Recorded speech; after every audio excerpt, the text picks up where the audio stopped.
Israël estime avoir retardé d'au moins 2 ou 3 ans la possibilité pour l'Iran de disposer de la bombe atomique. Déclaration ce matin du ministre israélien des Affaires étrangères. Les attaques israéliennes se sont poursuivies dans la nuit.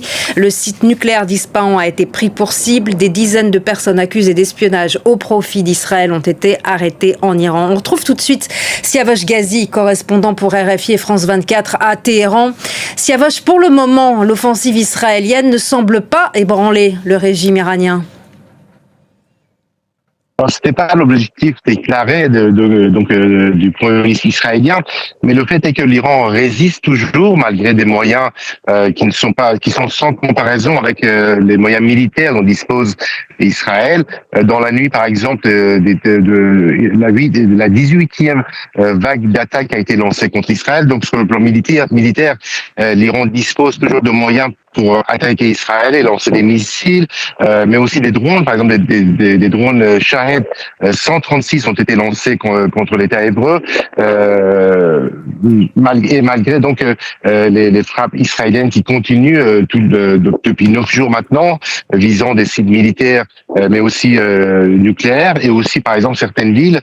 Le pouvoir iranien semble résister et de faire face, même si l'économie est perturbée par les attaques. Par exemple, la moitié des banques à Téhéran sont fermées aujourd'hui, mais hier, par exemple, le pouvoir a organisé de nouvelles manifestations de soutien au pouvoir et contre Israël à Téhéran, mais aussi dans de nombreuses villes de province. Donc, on est dans ce stade. En tout cas, pour le moment, le pouvoir semble résister malgré les pertes très importantes militaires. Par exemple, de chefs militaires, une vingtaine au moins, entre 20 et 30 chefs militaires des gardiens de la Révolution ont été tués depuis le début de l'opération, et malgré les menaces d'Israël de s'en prendre directement maintenant à tous les symboles de pouvoir, le pouvoir iranien ne semble pas céder, en tout cas en parole, et sans vouloir résister, aller à la confrontation avec Israël.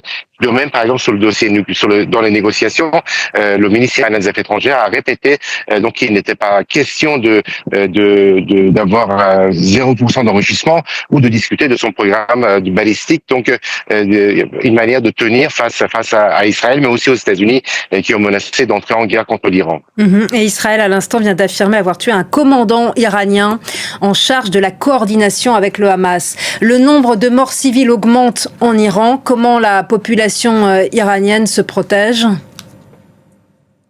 Il n'y a pas de moyen de protection réellement, puisqu'en Iran, il n'y a pas d'abri pour que la population puisse s'abriter lorsqu'il y a des bombardements.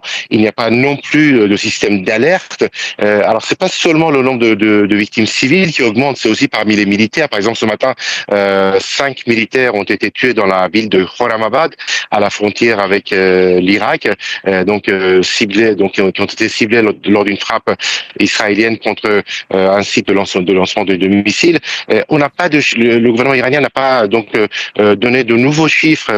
Officiellement, on en reste toujours au chiffre de 224, mais on peut estimer que le nombre de victimes est beaucoup plus important. Par exemple, sur les chiffres qui sont donnés venant de différentes provinces, on peut estimer à plusieurs centaines le nombre de victimes. Très difficile pour la population de se protéger, et malgré les menaces d'attaques qui sont essentiellement pour l'instant depuis quelques jours qui visent essentiellement les sites militaires ou nucléaires, la population de Téhéran qui avait fui les frappes les premiers jours par millions, on peut estimer, commence à revenir. Il y a par exemple des embouteillages à l'entrée, sur plusieurs axes à l'entrée de la capitale depuis ce matin. Donc il y a un retour à la normale, à laquelle auquel on insiste depuis ce matin, puisque c'est le premier jour ouvré.